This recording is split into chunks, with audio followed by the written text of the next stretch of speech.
So Catbat is one of the best scorer in the game with its ability to fly up and be extremely hard to catch. In this video, we're gonna go through its general info, movesets, recommended powers to use, and some tips on how to play Catbat well, plus some alternative way to play it. We'll first start off with the general info. Catbat stats is pretty decent overall, and it is the hardest character to chase down as it is the only character that can quote-unquote fly. It is not the easiest character to play, but you will be rewarded if you know how to play Catbat well. It is also the best in vertical style maps, so maps with a lot of high grounds is a perfect playground for Catbat. Now, it is not very tanky, so don't overextend in fights as your damage is not the highest and you can easily die. Now, on to the movesets. Let's talk about the flying ability first. Catbat is the only character in the game that can jump up to 5 times off the ground.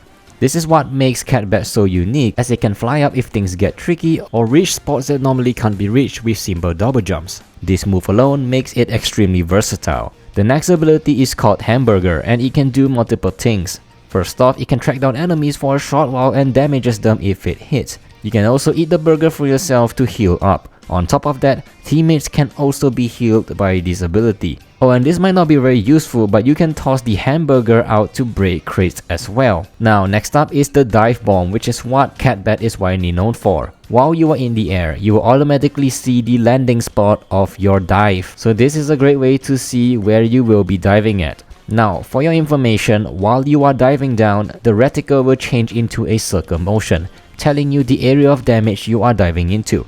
The higher you activate your dive from, the bigger the area of damage will be. Do note that enemies can see the diving reticles as well while you are diving. Now, this ability's damage is not very high, but you can knock back enemies, which means that you're able to stop enemies from depositing Wumpa fruits if you so wishes. Spamming this is also a great choice as the normal hits are not very strong. Now, while diving down, you can also adjust left and right mid-air if you want to, so if you're tracking enemies, simply adjust. Also, you can cancel the diving animation by jumping as well mid-air.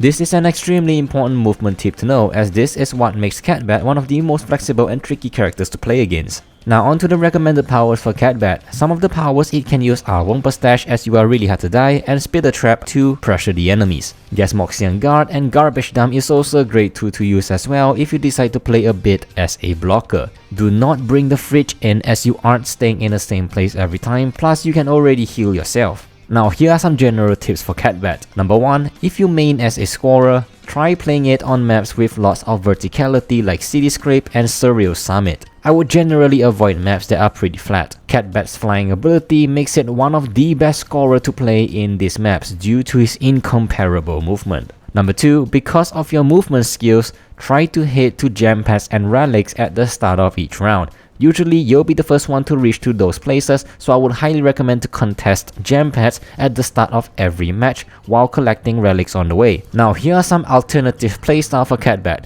Catbat is actually pretty good as a booster as well due to the previous point. Its flexibility makes it a trickster, so remember to bring Spitter Trap or Gasmoxian Guard to capture gem pads easily if you decide to play it as a booster. I would say that a blocker might not really suit Catbat, as you are better off using your movement to collect Wumpas and relics for your team, but you can occasionally dive spam at the opponent if the circumstance calls for it. Now that is all about Catbat's guide, tips and tricks. Click on the screen right now to check out the other guides I've prepared for Crash Team Rumble as well. You don't want to miss this one.